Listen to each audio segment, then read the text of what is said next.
Jesus new creation ministries ద్వారా ఈ రీతిగా ప్రతిరోజు అనుదిన ఆహారమును మీతో పంచుకోవడానికి దేవుడిస్తున్నటువంటి కృపను బట్టి దేవునికి ఎనలేని కృతజ్ఞతలు. దేవుడు మరి ఒక శ్రేష్టమైన దినమును ఆయన మనకి దయచేస్తున్నారు కాబట్టి ఆయనకు మనము ఎనలేని కృతజ్ఞతలు తెలుపబద్ధులమై ఉన్నాం. కీర్తనల గ్రంథము 1వ అధ్యాయము 1-2 వచనాలు. దుష్టుల ఆలోచన చొప్పున నడవక, పాపుల మార్గమున నిలువక, అపహాసకులు కూర్చుండు చోటను కూర్చుండక, యెహోవా ధర్మశాస్త్రమునందు ఆనందించుచు దివారాత్రము దానిని ధ్యానించువాడు ధన్యుడు. కీర్తనల గ్రంథంలోని ఇది మొదటి కీర్తన. ఈ కీర్తనలో మంచి, చెడు, జీవం, మరణం, ఆశీర్వాదం, శాపం అనే మార్గాలు మన ముందు ఉంచుతుంది. ఏ మార్గాన్నైనా ఎన్నుకోవడానికి మనకు సంపూర్ణమైన స్వేచ్ఛ ఇవ్వబడింది.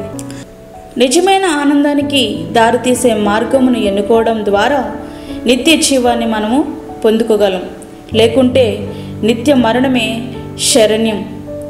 దేవుని వాక్యం సెలవిస్తూ ఉంది, దుష్టులతో నడవద్దు, పాపుల మార్గములో నిలవద్దు, అపహాస్యకులతో కూర్చోవద్దు. దుష్టులు అంటే ఎవరంటే దుష్ట కార్యములు చేసేవారు.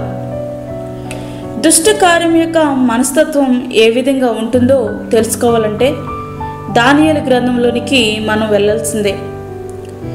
దానియేలును వారు బాధించిన విధానము మనకి క్లియర్ కట్గా కనబడుతుంది. వారిలో ఉన్నటువంటి దుష్టత్వము ఏం చేస్తుందంటే అనేకులను వేధించుటకు కారణమవుతుంది. దుష్టత్వమును జరిగించుట ఎందే వీరు ఆనందిస్తారు. చూసారా, వీరికి ఏమాత్రము కూడా దేవుని భయము లేనే లేదు. దుష్టుల యొక్క మనస్తత్వం ఎలా ఉంటుంది అంటే దుష్టులు పొగరెక్కి యెహోవా విచారణ చేయడనుకొందురు. కీర్తనలు 10వ అధ్యాయము 4వ వచనం. దుష్టులు దేవుణ్ణి తృణీకరిస్తారు. కీర్తనలు 10:13. యథార్థ హృదయాల మీద దుష్టుల యొక్క బాణాలను సంధిస్తారు. ఇది చాలా దారుణమైనటువంటి విషయం. దుష్టులు ఏం చేస్తారంటే నీతిమంతుల ప్రాణము తీయుటకై వారి మీద పడుదురు. 94వ కీర్తన 1వ వచనం. దుష్టులు న్యాయం ఎట్టిదైనను గ్రహింపరంట. న్యాయం ఎట్టిదైనను వారు గ్రహింపరు. దుష్టుల గురించి బైబిల్ గ్రంథంలో ఇంకా అనేక వాక్యాలు మనకి స్పష్టంగా కనబడతాయి. దుష్టులు ప్రబలినప్పుడు చెడుతనము కూడా ప్రబలిపోతాయి. ఇట్లాంటి దుష్టులతో మనము కలిసి నడవద్దు. వారి తలంపుల్లో కూడా మనము చేరొద్దు. దుష్టులతో సహవాసం చేస్తే ఏమైద్ది? 6 నెలలు సహవాసం చేస్తే వీరు వారవుతారట, వారు వీరవుతారట. నీవు అనొచ్చు, నేనే వారిని మార్చేస్తానులే అని నువ్వు అనుకోవచ్చు. అట్లా చెప్పిన వారిలో ఎందరో మారిపోయారు తప్ప మార్చలేకపోయారు. కారణం చెడు యొక్క ప్రభావం అంతటి బలమైనది. అందుకే కొరింథీ 15:33లో ఏముంటుందంటే దుష్ట సాంగత్యము మంచి నడవడిని చెరుపును. మరి దుష్టుల యొక్క అంతము ఎట్లా ఉంటుంది అంటే యెషయా గ్రంథము 3వ అధ్యాయం 11వ వచనంలో దుష్టులకు శ్రమ, వారి క్రియల ఫలము వారికి కలుగును. యెషయా గ్రంథము 48:22లో దుష్టులకు నెమ్మది ఉండదని యెహోవా సెలవిచ్చుచున్నాడు. వీరేం చేస్తారంట? రాజ్య సంబంధులు వెలుపటి చీకటిలోనికి త్రోయబడతారు. అక్కడ ఏడ్పును పండ్లు కొరుకుటయు ఉండును. మత్తయి సువార్త 8వ అధ్యాయం 12వ వచనం.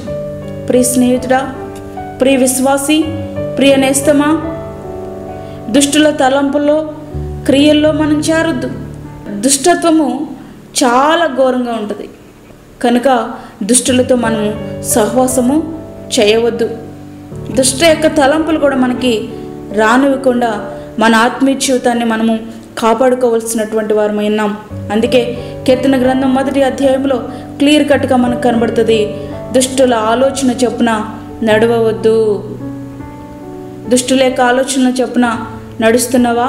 దుష్టుడు అనగా ఎవరంటే సాతాను. ఈ ఉదయకాల సమయంలో నీ ప్రవర్తన ఏ విధంగా ఉంటుంది? దుష్టుడి యొక్క ఆలోచనలో నడుస్తున్నావా? ఒక్కసారి ఆలోచించుకో. ఈ తరుణం మరలా నీకు రాదు. ఇదే మిక్కిలి అనుకూలమైన సమయం, ఇదే రక్షణ దినం. ఈ సమయాన్ని నువ్వు వృధాగా పోనివ్వకు. ప్రభు సన్నిధిలో ప్రార్థించు. సమాధానకరమైన దినముగా ఈ దినాన్ని నీవు ముగించు. అట్టి కృప ధన్యత ప్రభు మనకి అనుగ్రహించునుగాక. ఆమేన్. ప్రార్థన చేసుకుందాం. పరిశుద్ధమైన తండ్రి, ప్రేమగల యేసు ప్రభువా, ఈ రీతిగా మరి యొక్క దినమును మాకు అనుగ్రహించి నీ సన్నిధిలో ప్రార్థించుకోవడానికి మాకు ఇచ్చిన కృపను బట్టి నీకు వందనాలు, స్తోత్రాలు చెల్లించుకొంచున్నాం. విన్నటువంటి మాటలు నీ బిడ్డల హృదయంలో ఫలించలాగున సహాయం చేయండి. ఆయా దూరదేశంలో ఉన్నటువంటి వారు కూడా దేవుని వాక్యం విని బలపడతా ఉన్నారు. నీకు వందనాలు, స్తోత్రాలు చెల్లించుకొచ్చిన ఆ బిడ్డలను కూడా మీరు జ్ఞాపకం చేసుకునండి నాయన. దూర ప్రాంతంలో వారికి నీ భద్రత, నీ కాపుదలను వారికి అనుగ్రహించండి. అలాగే ప్రభా, ఈ వాక్యం ఉంటున్న నీ బిడ్డలందరినీ కూడా జ్ఞాపకం చేసుకునండి. దుష్టుల ఆలోచన చొప్పున నడవకుండా ప్రభా, నీ మార్గంలో నడవడానికి, నీ తలంపుల ప్రకారం నడవడానికి కావలసిన కృప నీ బిడ్డలకు అనుగ్రహించండి. కరోనా పేషెంట్లను జ్ఞాపకం చేసుకునండి. వారి బంధువులను, వారి స్నేహితులను మీరు ఓదార్చండి, ధైర్యము దయచేయండి. అలాగే ప్రభు, బలహీనులను బలపరచండి. హాస్పిటల్లో ఉన్నటువంటి రోగులను మీరు నీ శిలువ రక్తము కింద భద్రపరచండి ప్రభా. చంటి బిడ్డలను జ్ఞాపకం చేసుకునండి, వృద్ధులను జ్ఞాపకం చేసుకునండి, బలహీనులను మీరు బలపరచండి. యేసయ్యానికి స్తోత్రం. గర్భిణీ స్త్రీలను మీరు జ్ఞాపకం చేసుకునండి ప్రభా. వారందరికీ నీ భద్రతను అనుగ్రహించండి, నీ తోడు దయచేయండి. నీ యొక్క ఆశీర్వాదం, నీ యొక్క దీవెన వారి కుటుంబాలలో మీరు అనుగ్రహించండి. శాంతి, సమాధానము నీ బిడ్డలు పొందుకునేలాగన మీరే ఆయత్తపరిచి బలపరచమని యేసు పరిశుద్ధ నామమున అడిగి వేడుకుంటున్నాము తండ్రి. ఆమేన్. ఈ యొక్క వర్తమానములు మీ ఫ్రెండ్స్కి, మీ బంధువులకు షేర్ చేయండి. దేవుని సేవలో మీరు కూడా పాలిభాగస్తులు కండి. అలాగే మీ ప్రార్థన అవసరతలు కూడా మాకు తెలియచేయండి. తెలియజేయవలసినటువంటి ఫోన్ నంబర్ సబ్స్క్రైబ్ చేయండి, షేర్ చేయండి, లైక్ చేయండి. దేవుడు మిమ్మల్ని దీవించును గాక. దేవుడు మిమ్మల్ని దీవించును గాక. ఆమేన్.